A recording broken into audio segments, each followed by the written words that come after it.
师傅，展妹，师兄，你醒了。师妹，伤势如何？没有伤及脏腑吧？师傅你放心吧，薛谷主医术精妙，休养一阵子便无碍了。哦，好。霍公子，几位先聊，我们先行告退了。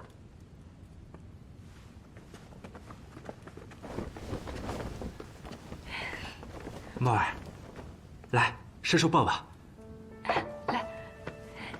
哎呦，哎呦，又重了些是不是？还记不记得师叔呀？记得。记得呀。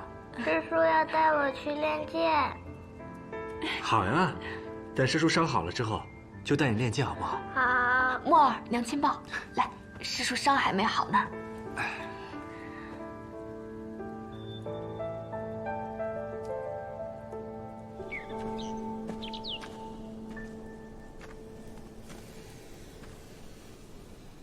薛谷主，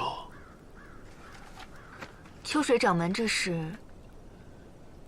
老夫特意来谢过薛谷主对展白的救命之恩，还有墨儿，也是全靠薛谷主妙手回春，才保住了性命。薛谷主，受老夫一拜。秋水掌门不必多礼。秋水夫人和墨儿是带着10万诊金和回天令前来，我给他医治，乃是理所应当。至于我与霍展白，那便是我跟他之间的事了。秋水掌门似乎总是咳嗽，可是着凉了？老毛病了。秋水掌门，请。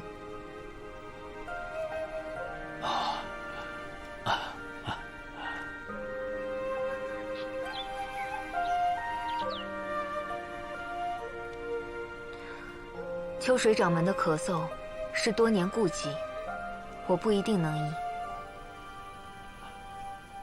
就连薛谷主都说不可医治，那定是无药可医了。秋水掌门所患咳嗽，乃是长期肝郁忧思所致，气机为之郁恶，枢机失利，不得宣通。掌门运气时，真气难通于四末。难怪老夫有时练功练到一半，下盘忽然轻飘飘，毫无力气。当时脑子甚是清醒，就是丝毫动弹不得。木火行金之症，表现为咳嗽、气急难平，但实则是心中有未解之事，缠绵日久。人有七情，情志变则经脉变。秋水掌门武功盖世，但是左关之脉沉弦而细，乃是长期忧愁思虑过重，郁结在心，经年累月，日久成疾。或许是吧。老夫身为天山派掌门，对外忧心元一宫作乱，对内还要苦思下一任掌门人人选。身为婴儿的父亲，我还要忧心他后半辈子能否有个依靠。眼下最为焦心的就是墨儿的病。这些年没见他一次，就看着他的神色更为憔悴。稍后，我便给秋水掌门备几副药。那药虽有疏肝解郁、理气宽胸之效，但终究是治标不治本。秋水掌门还得早日解开心结，否则那气滞血瘀之状会越发严重，影响运功发力。薛谷主，多谢指点，告辞。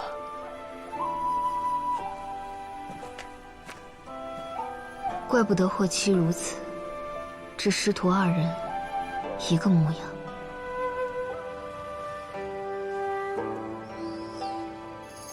墨儿已经4岁，可看起来比寻常人家2岁的孩子还要瘦弱。得尽快把所有的药都取回来，这样墨儿的病也能快些痊愈啊。师傅，你放心吧，我定会尽快将5味药找齐的。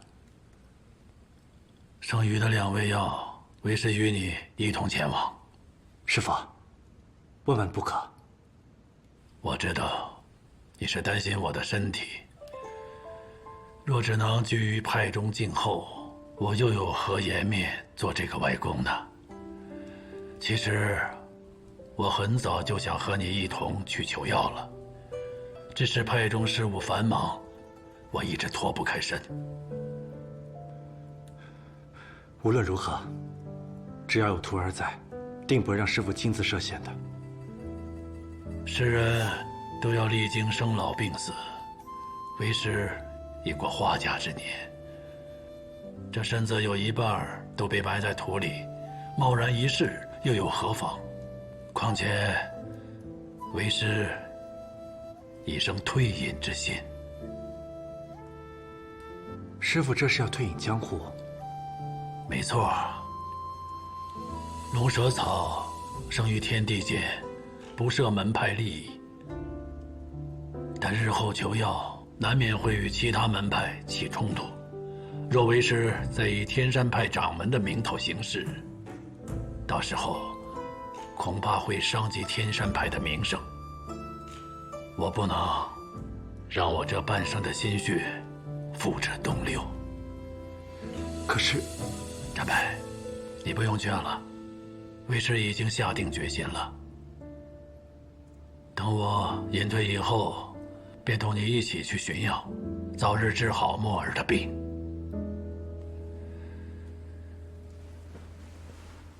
如今江湖已实在不太平，此番遭遇元一公伏击，若非你正好与为师同行，恐怕我也很难那么轻易脱身呐。元一公沉寂西昆仑多年，怎么突然开始有所行动了呢？先前白云宫的秦前辈被杀，徒儿早就怀疑是元一公所为。此番元一公派出杀手想要暗杀师傅您，想必是为了削弱中原武林的势力，伺机重返中原。看来常无绝是贼心不死。我这就给阁主写信禀报此事，阁主定会通知中原各大门派，以作风范。好。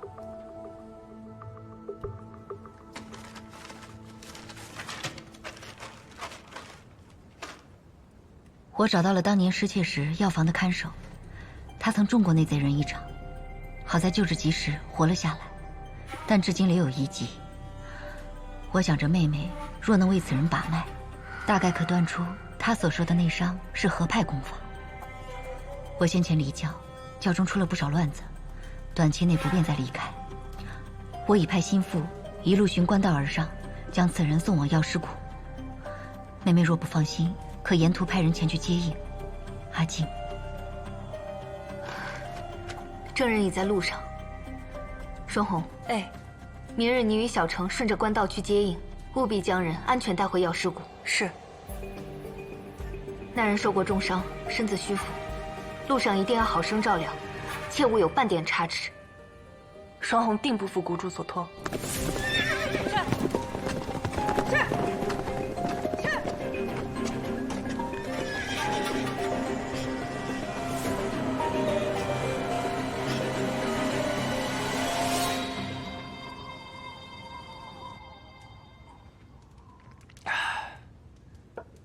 有了。还有事吗？霍公子，你是与我们谷主约好了回来的时间吗？那这就怪了。你回来那日，谷主在谷口停留了片刻，好像知道你要回来似的。是吗？是啊。哦。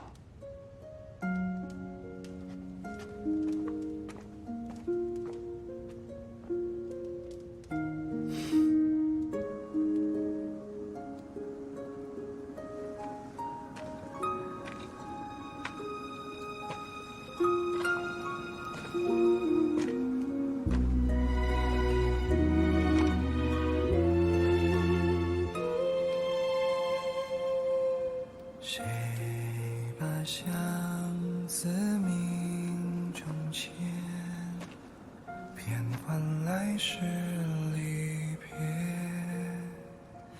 梅花落眉间，人面似初见，怎么晚来天有雨雪？红炉暖绿一帘若长卷，杯墨写人间卷，独长夜。自去抱歉，吵醒你了。念君如明月，遥望无言无。薛谷主有心事。为何这么晚？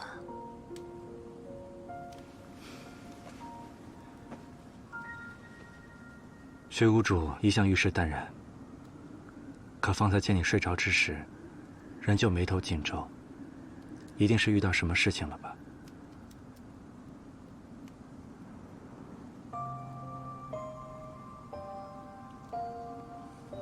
你可还记得，你我初见之时，我曾对你说过的话？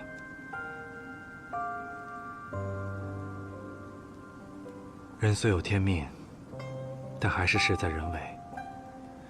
当初我破下风雪石阵，令你收下了木耳，而后每次回来，都是九死一生，也是你一次一次把我拉回来。我虽然不知此刻你遇到了何事，但我相信你，薛谷主，只要你想，就一定能做到。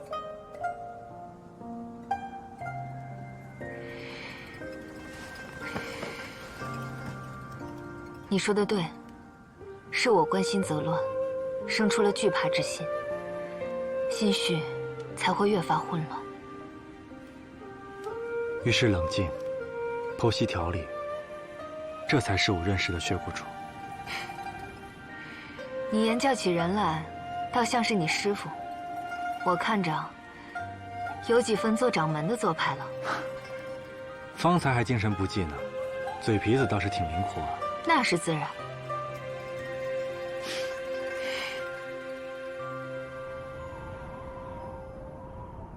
徐木儿，师叔今日就把剑法交给你，你一定要集中注意力，认真看，认真学。好。来，起势，左边，右边，刺出去，横扫。好，再来。木儿，来，这一招啊，肩要沉，肘要平，别动。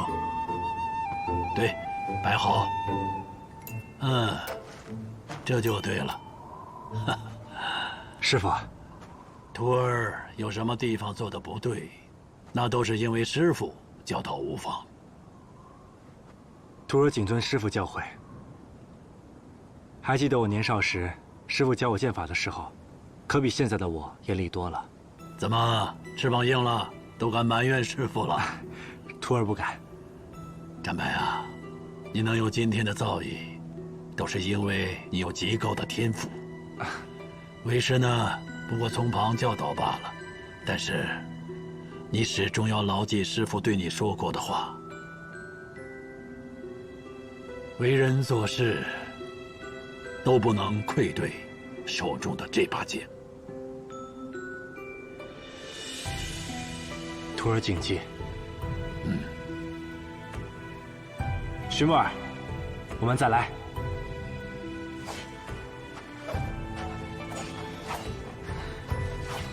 霍公子和秋水掌门真是如同亲父子般亲厚。之前他拼死寻药，几经生死，如今他们终于可以共聚天伦之乐。谷主有心了。谷主，何事？双红和小陈带着那个看守回来了，人在要路。去看看。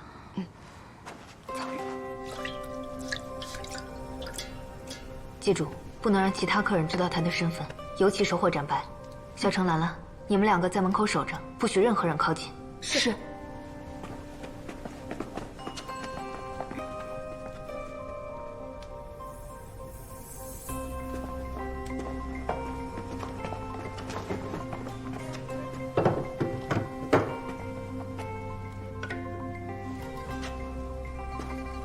听阿金掌门说，此人当年找医师诊治过，但不知为何不但没有好转，反而越来越严重了。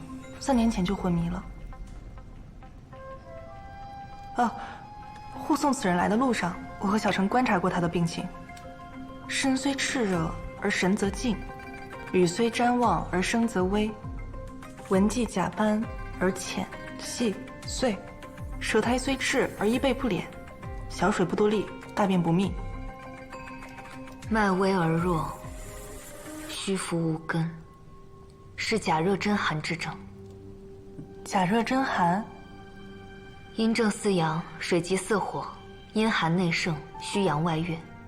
曾经给此人医治的医者，应当是被热症表象所迷惑，当作热症治疗，不仅治标不治本，反而导致内寒加剧。怪不得这人的病情越来越不好了。如今此人阴寒沉潜于里，孤阳浮跃于上，是真阴寒症，所以昏迷不醒。熬制回阳返本汤，每3个时辰服药1次，仔细照看，酌情用药。是。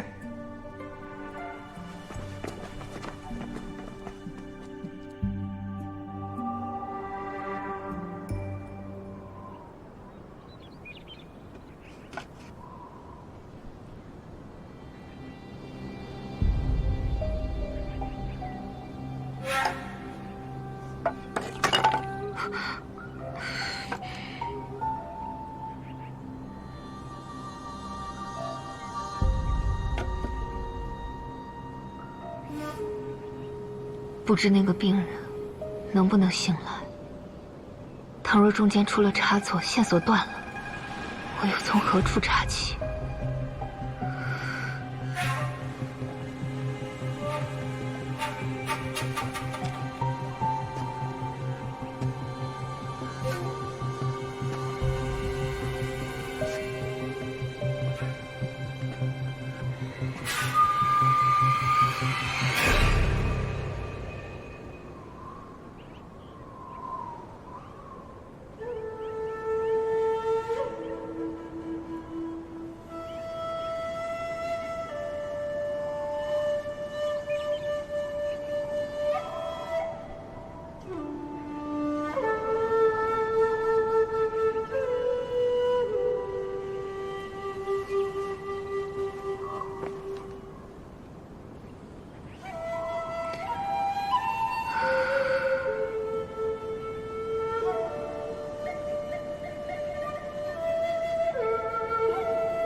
谷主，那吹笛之人可是你的棋友，不如让他现身一见。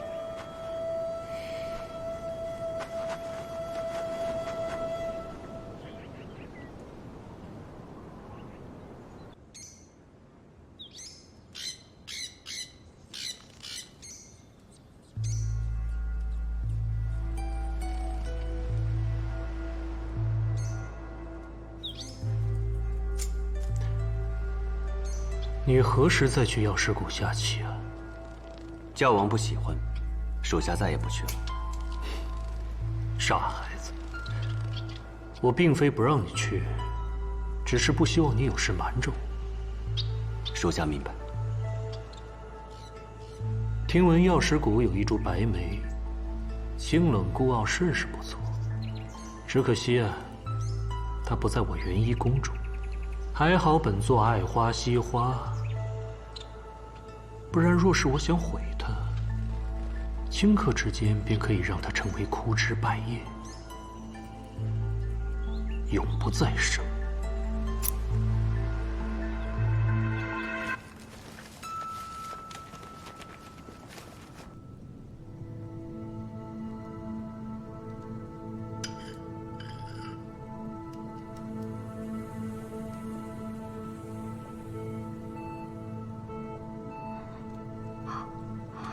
醒了，谷主，醒了。你感觉如何？是否有哪里疼痛？能视，能听，能言语？这是在何处？此处是药师谷，阿青掌门是我的姐姐，你放心。慢点。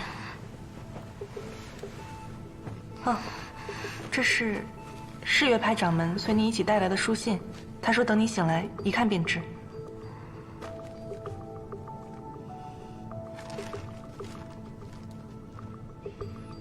掌门岂有所命？在下对薛谷主必知无不言。你可记得当年偷盗毒缠杀之人的样貌？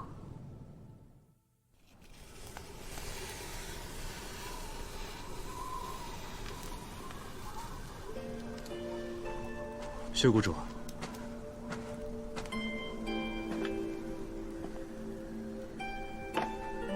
夏红尘都喝惯了，不如今晚尝尝我这个。这是什么酒？你先尝尝再说。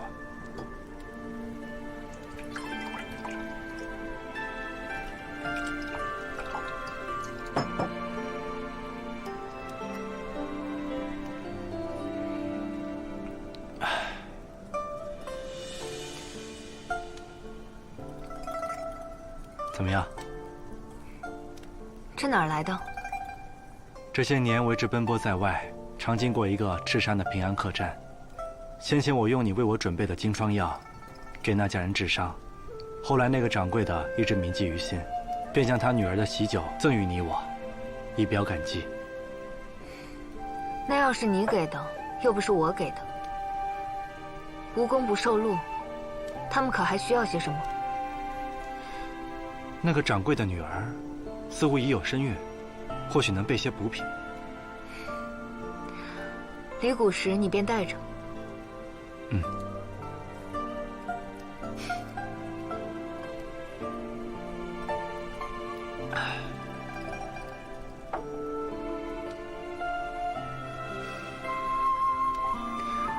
只是喝酒，有些无趣，不如我们来这个。你还会这个？你若是赢了我，赢一次，我便答你一个问题；你若是输了，便答我一个问题，如何？怎么，怕赢不过我呀？谁怕你了？来，先把酒倒上。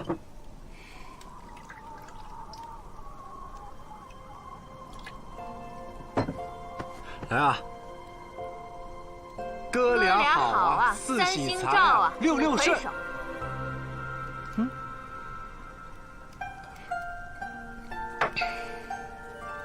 问吧。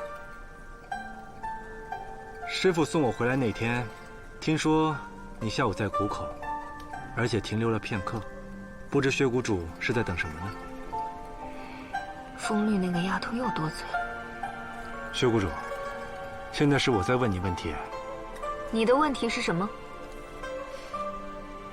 所以薛谷主是在等什么吗？嗯。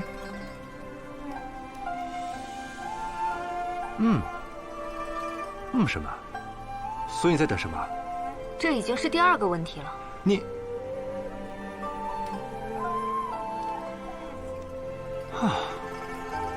再来。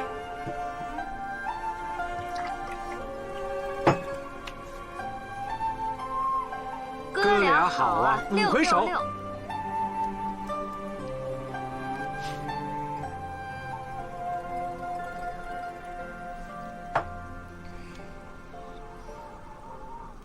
所以薛谷主是在等什么呢？我啊，在等一只傻狍子。傻狍子？这林间有一只傻狍子，终年跑来跑去的，每一次受了伤，便会趴在药师谷门口。我在等他。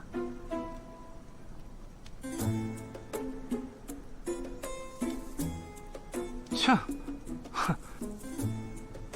那只傻狍子定是知道一定会有人救他的，所以安心躺在谷口。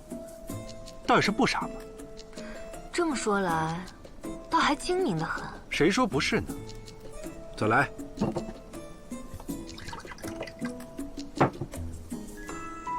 哥俩好啊，8匹马红。你输了，快快快，喝酒喝酒。赢了倒是挺积极。问吧。你实话实说，你是真的没有钱还债吗？你就想问这个？不然呢？你半夜摆酒至此，还跟我喝酒划拳，我还以为你有什么重要的事情要告诉我呢。这还不重要，我医治你不仅费力还费药，如今又添了一笔债，钱财于我而言最为重要。要是有钱，就赶紧拿来。没钱。真没钱？真没钱。你真没钱啊？我真没钱。你的玉佩不错，把它拿来抵债。这玉佩我不是跟你说了吗？不行。为什么不行？我师父送的呀。秋水掌门。唉，就是在我小的时候比武，输了之后，被人嘲笑，内心十分的不忿，便鬼迷心窍的从背后偷袭了人家。师父知道之后十分的生气，于是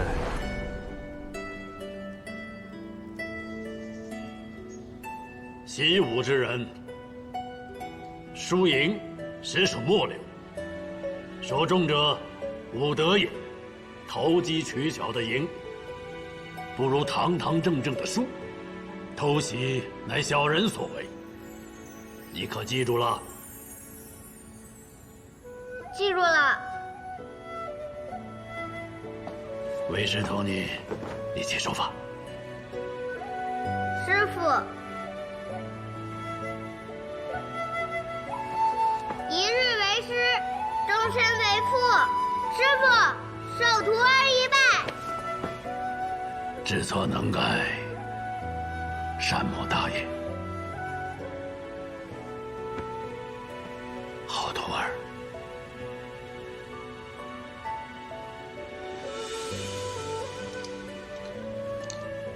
这是一块玉做成的2个玉佩，你我师徒一人1个。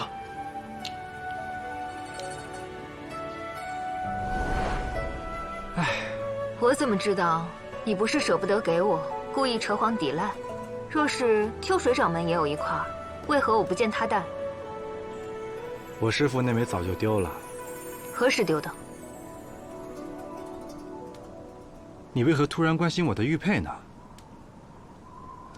我是怕他入谷之后丢的，到时候赖上我药师谷。数年前就丢了，赖不到你头上。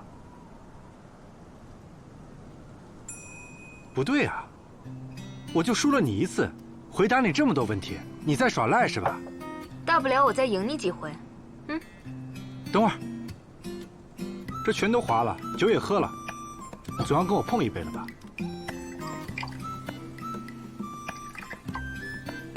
来，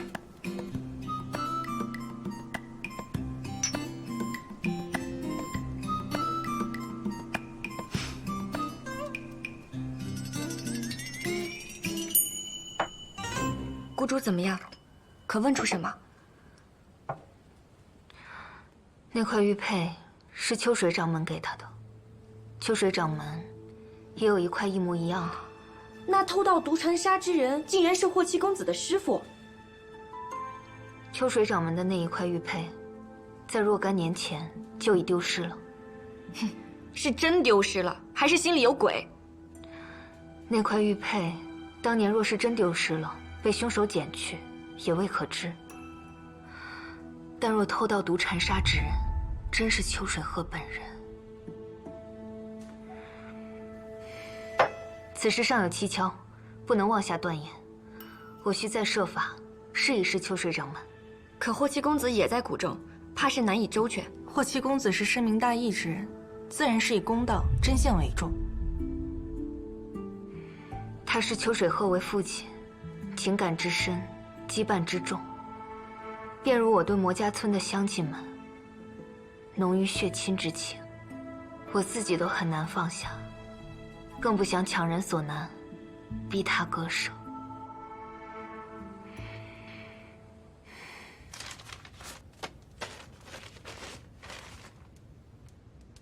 七弟，那日见到药师谷后山医观众，你虽劝我不要窥探薛谷主的私密，但我细细想来，魔家村全村丧于同一天，定是一桩恶行。而鼎剑阁素来有除暴安良之责，不能坐视不理。之后，我便从薛谷主身世入手调查，探查到原来薛谷主是国手薛家之女，后薛家犯了重罪。男丁满门抄斩，女眷则被流放。薛谷主在流放途中，不知为何住进了魔家村。那魔家村果然是于惠嘉4年的除夕夜莫名遭遇屠杀，幕后真凶至今不明。回想后山医观众，我猜测此事或是薛谷主的一桩心病。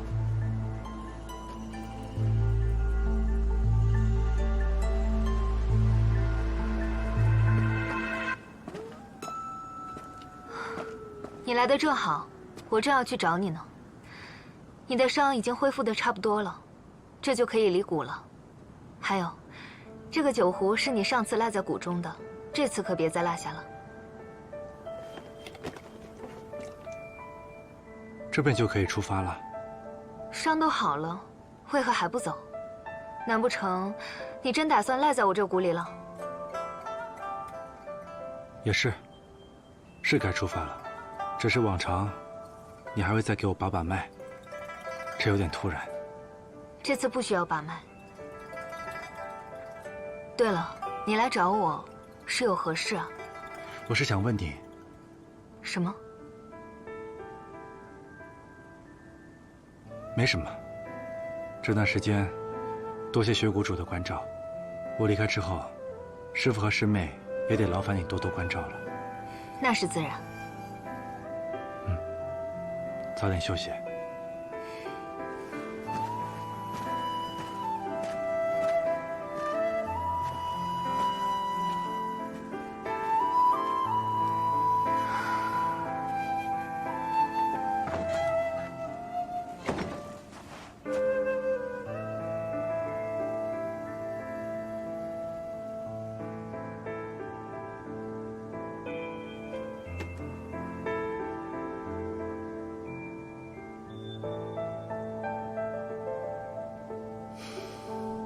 展白，一定要以个人安危为重。待师傅处理完门派要务，便如之前所说，和你会合，一同驯养。师傅，你放心吧，我定会赶在你之前将要找齐的。你这孩子，师兄，你一定要照顾好自己。知道了。对了，怎么不见墨儿？哦，我让小环带他出去玩了，不然他若是在这儿，定是哭着闹着不让你走。我还想跟他说呢，我会尽快赶到瓜州，教他练剑的。霍七公子，这是这回放药的盒子。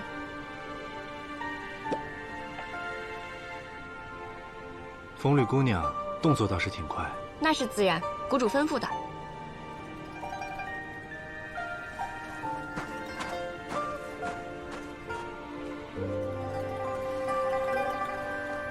师父师妹，那我就先走了。好，保重，师兄。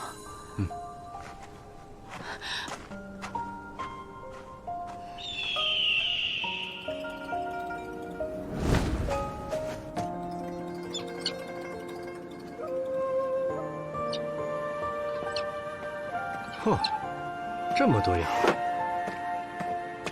你这女人，嘴上赶我走，实际上比谁都操心，准备的要比上次还多。这是怕我死在外边吗？说起来，好像还是第一次主动让我去寻药。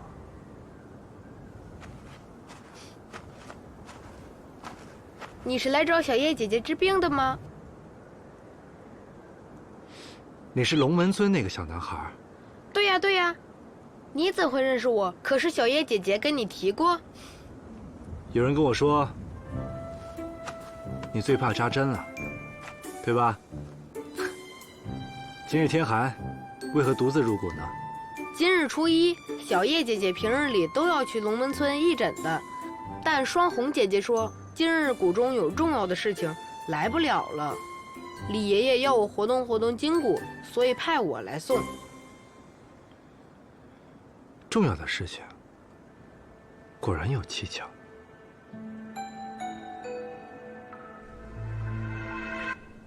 秋水掌门，我近日查看医书之时，在古方上有记载，这肝郁忧思之症，可用9法调理，想着便再过来给您看看。哎呦，老夫先行谢过了。正巧这2日身体不适，可能是老毛病犯了啊。这是醍醐香，有静心安神之效，可调理身体上的不适。哦，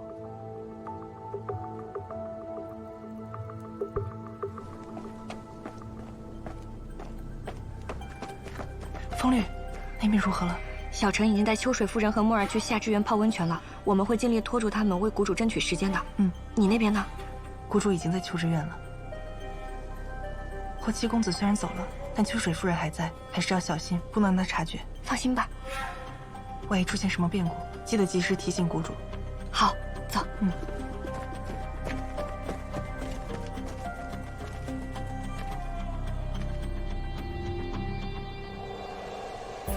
你是何人？天山派秋水鹤。你可知墨家村？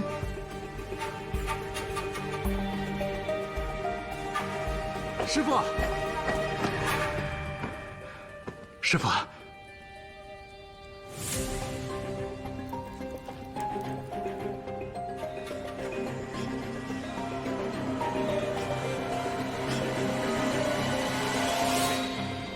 这就是你让我出谷去寻药的原因吗？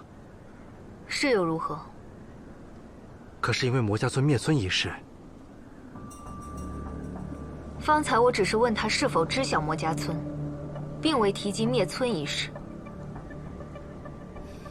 四哥在谷中的时候，曾误入过后山，觉得此事不简单，便查询了你的身世，并且告诉了我。我也曾看见那片碑里。抱歉，此事不该瞒着你。既然你已经知道真相，那我也实不相瞒。我在那人身上见到了一枚玉佩，那玉佩样式罕见，若是能找到那枚玉佩，说不定能有些线索。那有劳把它画下来。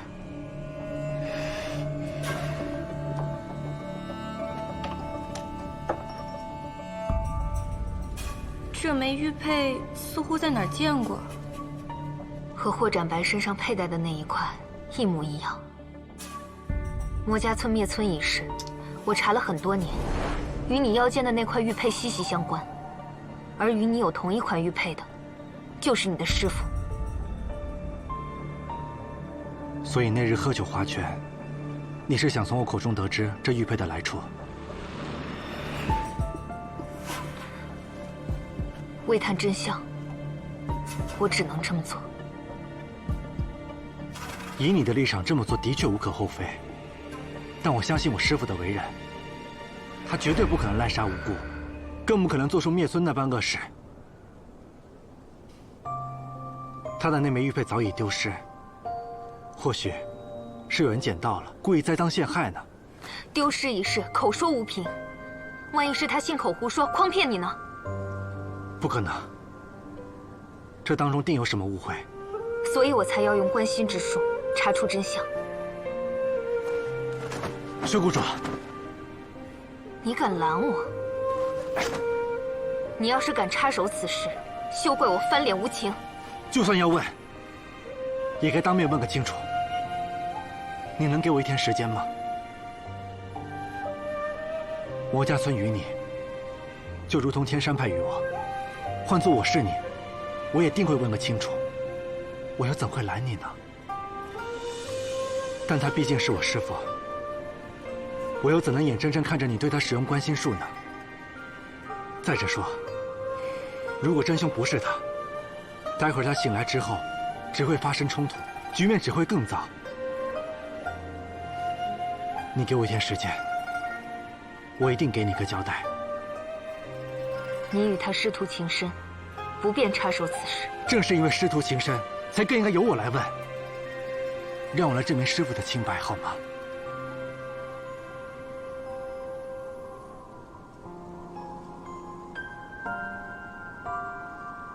好，那便给你1日。但在查出结果之前，我会命人随时盯着秋水鹤，绝不让他离谷半步。